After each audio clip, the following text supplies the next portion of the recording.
Father Paul Cupich was abruptly removed from the church on Saturday, less than 2 weeks after participating in what he called an exorcism ceremony, which included the burning of a rainbow flag which once hung in the church sanctuary. They were demanding Cardinal Blaise Cupich take action, which he did late this afternoon in this letter to the parish. Our cardinal did two things.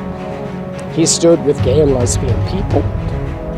Stuff like that makes a mockery of the practice of the faith have to be destroyed.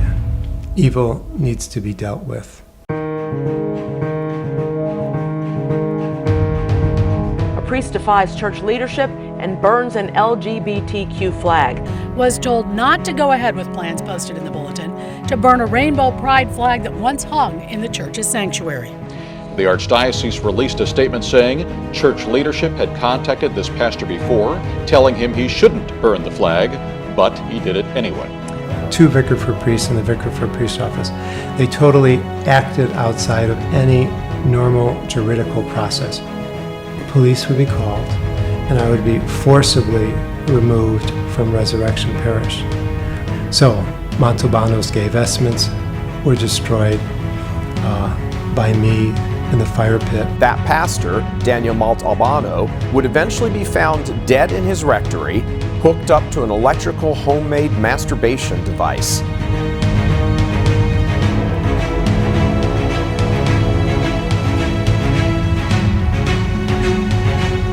In the wake of Cupich's persecution of Father Paul Cupich, CNSnews.com has contacted the Chicago Archdiocese multiple times in the past 2 weeks to ask whether the Cardinal supports church teaching that homosexual acts are intrinsically evil. The communications director is refusing to answer. This was not against people who have same-sex attractions. In fact, we're very sensitive to the fact that they have suffered discrimination.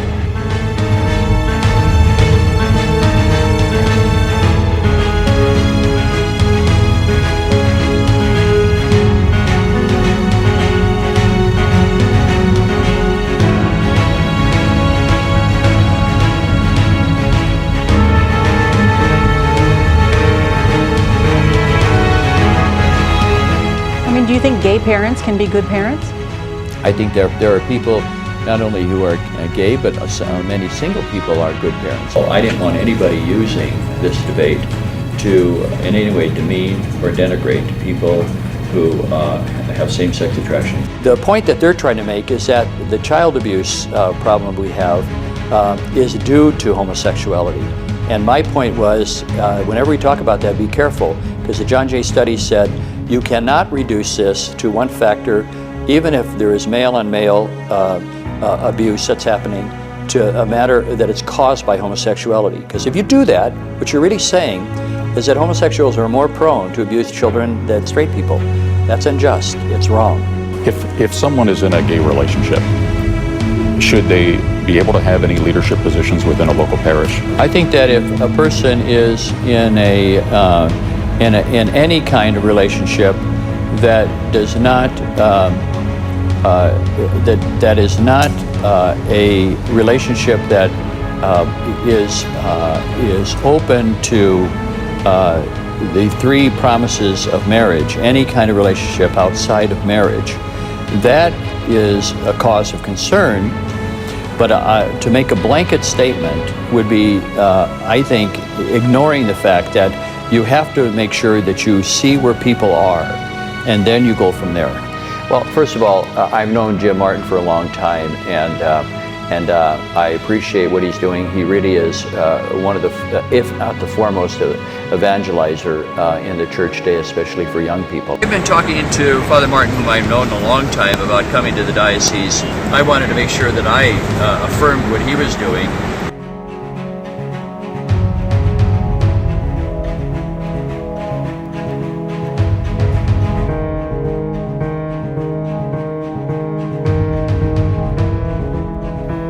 Cardinal Blaise Cupich is welcoming an actively gay masseur to lead an LGBT gathering in his archdiocese.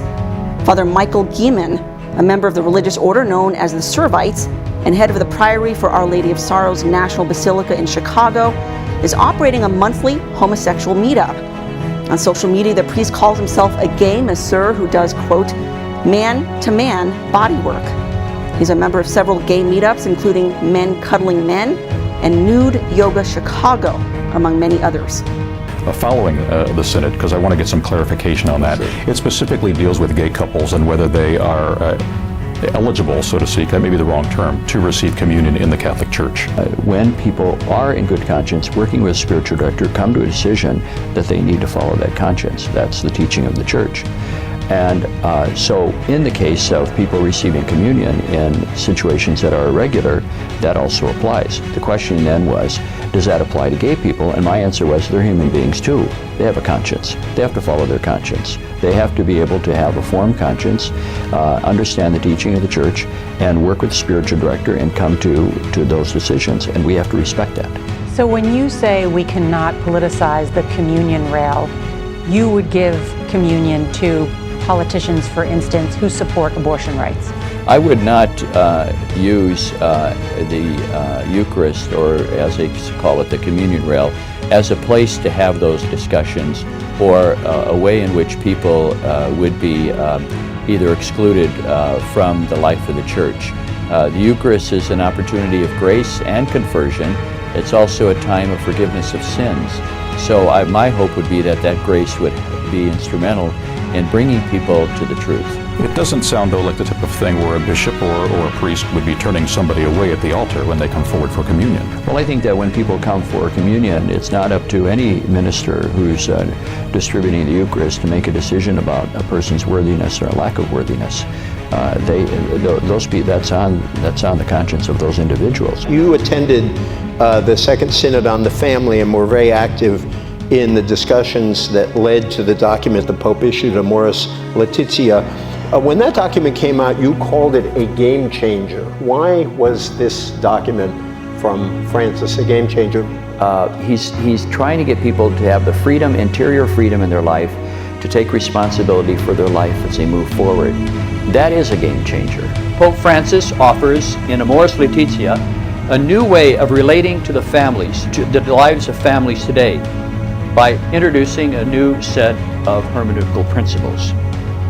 These principles of interpretation, 6 in all, force a paradigm shift. This represents a major shift in our ministerial approach that is nothing short of revolutionary. It can no longer simply be said, he notes, that all those in any quote-unquote irregular situation are living in a state of mortal sin. All of this represents an enormous change of approach. The Synodal Church accompanies families by balancing teaching and learning. But the accompaniment also is an act of forming church teaching. What it does is it really asks people to have an adult spirituality. It does put the responsibility on each individual, rather than an outside authority telling people what to do as though they were children. Their decisions of conscience represents God's personal guidance for the particularities of their lives. In other words, the voice of conscience, the voice of God, what Newman called the aboriginal vicar of Christ, could very well affirm the necessity of living at some distance from the Church's understanding of the ideal.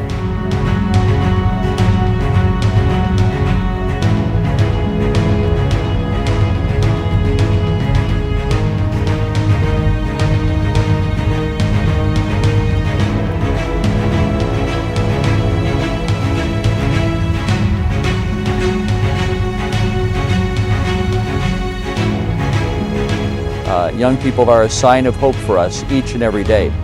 That is coming out very strongly in the Synod discussions that we had.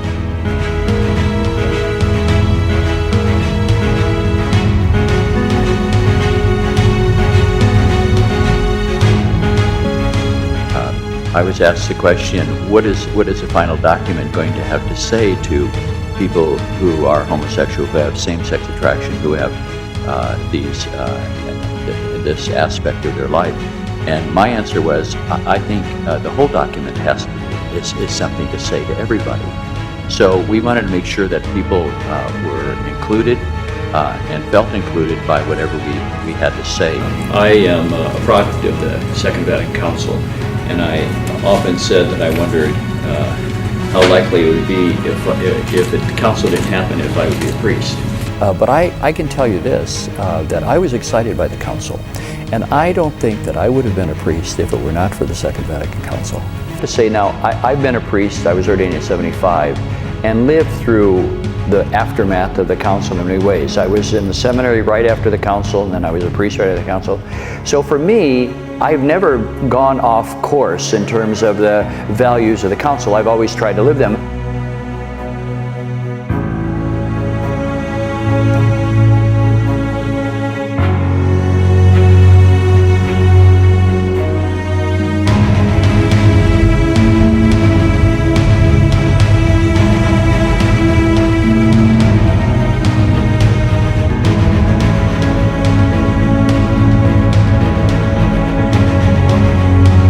For instance, the United States Conference of Catholic Bishops has made clear over these many years that evangelization is not proselytism.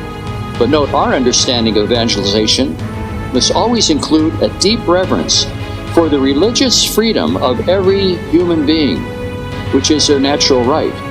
Indeed, it is their God-given right. Pope Francis, just a year ago, stated in the strongest terms that proselytism is a sin.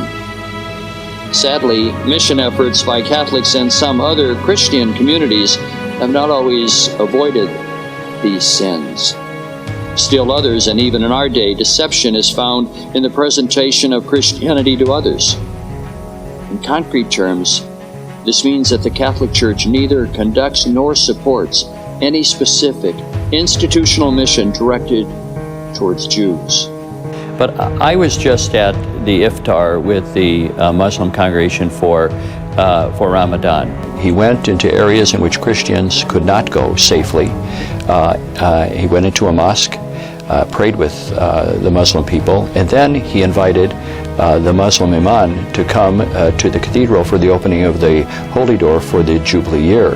And not only that, he had him ride with him in the Pope Mobile. So I think the Holy Father is saying, let's forget about where we have to argue about our differences, but let's do things together.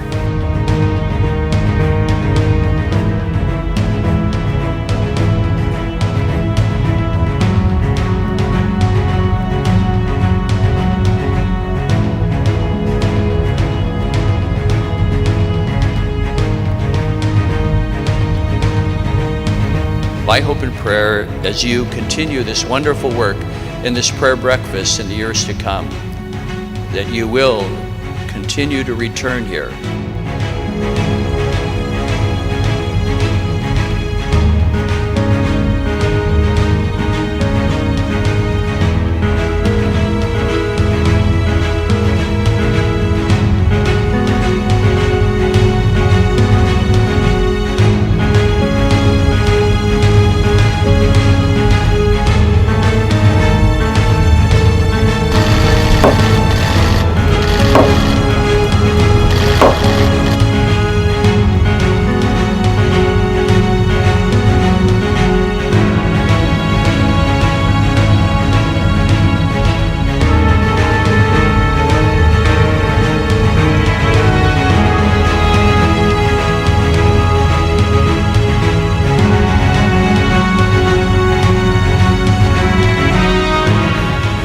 Young women altar servers here.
Well, when they ran me through how they were going to do things and who were the ministers and all the servers and so on, and I said, well, are there no women on the altar? Aren't we going to? Well, there was a reader, but I said, I think we need some servers up there too who are going to be part of this, and there was a great openness to doing that. But I have to tell you, I have 5 sisters, and they would have had my head if I didn't do something like that. And they were there, were they not, or many of them? All of them. We have collapsed orders, ordination, and power together too firmly. And I think we need to have more representative voice of women in the decision-making in the life of the church. The Cardinal says 80% of parish workers are women.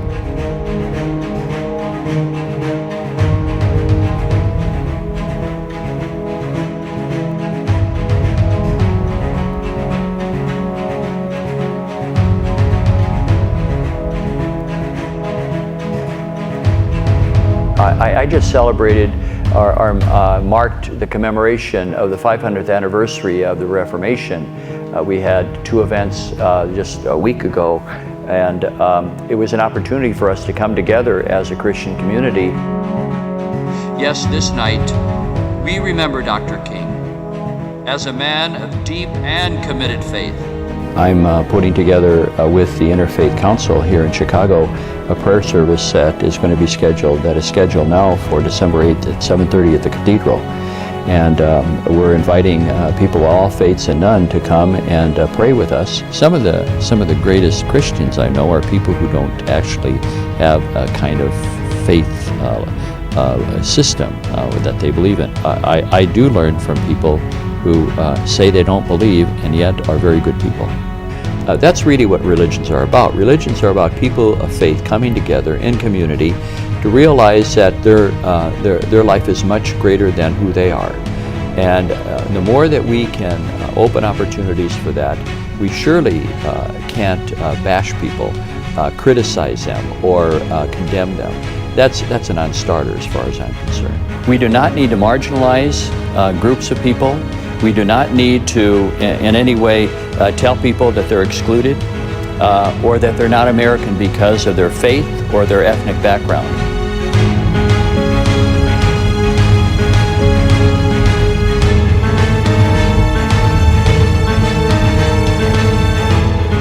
One church official now in the crosshairs is Cardinal Donald Wuerl, whom the grand jury accused of shielding 32 predatory priests when he was Bishop of Pittsburgh.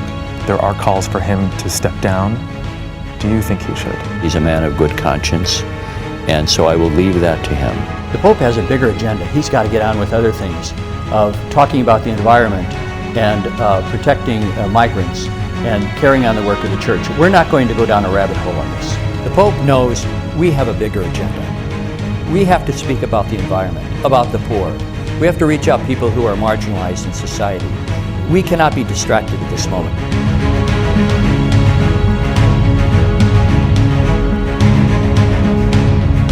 Contraception, is it time to reassess for the church its stand on birth control?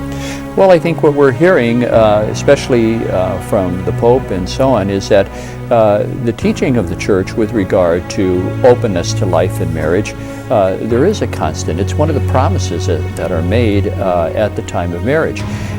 But at the same time, we have to realize that people do struggle with this issue, and we have to accompany them. We have to look for a way in which we help them in their journey of faith and be patient with them. That's what the Pope has asked us to do, to be pastoral to people who are in various situations of raising children and trying their best to raise children.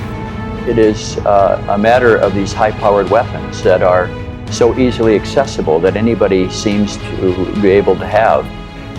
National, federal gun bans only get you so far. There's a lot of money in this. This is about money. It's not about guns. It's about people making money. The Pope clearly identifies the ecological crisis as essentially a spiritual problem. The rupture of the relationship between humanity and the planet is an ecological sin that requires repentance and a firm purpose of amendment. And quite frankly, they also don't like him because he's a Latino, and that he is bringing Latino culture into the life of the church, which we have been enriched by And I think that that's part of all of this too. But I think that the Holy Father is charting an important new direction for the life of the Church. One that is working at decentralization in the Church. The Cardinals called for it.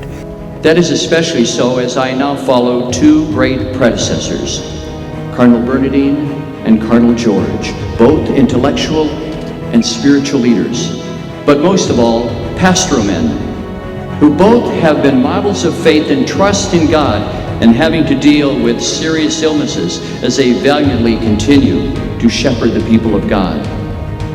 Homosexualist Cardinal Joseph Bernardine, there also in the picture, was more than happy to call Resurrection Parish a kind of second home, since the pastor there was scandalously homosexual and a huge promoter of all things sodomy agenda related.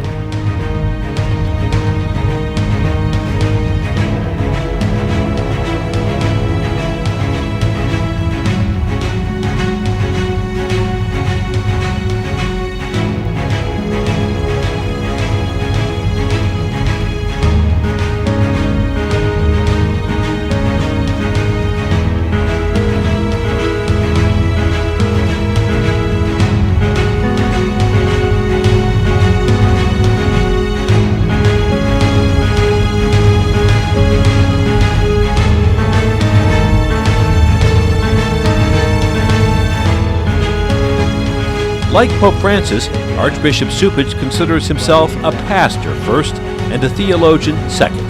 Brian Schmizek directs Loyola's Institute of Pastoral Studies. In many respects, having Archbishop Cupich here is like having a mini version of Pope Francis in the United States. Finally today, some are asking if he's America's Pope Francis. The newly appointed Archbishop of Chicago, Blaise Cupich, is shunning the mansion occupied by his predecessors and echoing the Pope's call to care for the poor. When you live within the world of a lie, you're dehumanized. And that's what happens to us anytime that we allow ourselves to be so overcome by lies that we don't recognize the truth anymore. And our life is a lie.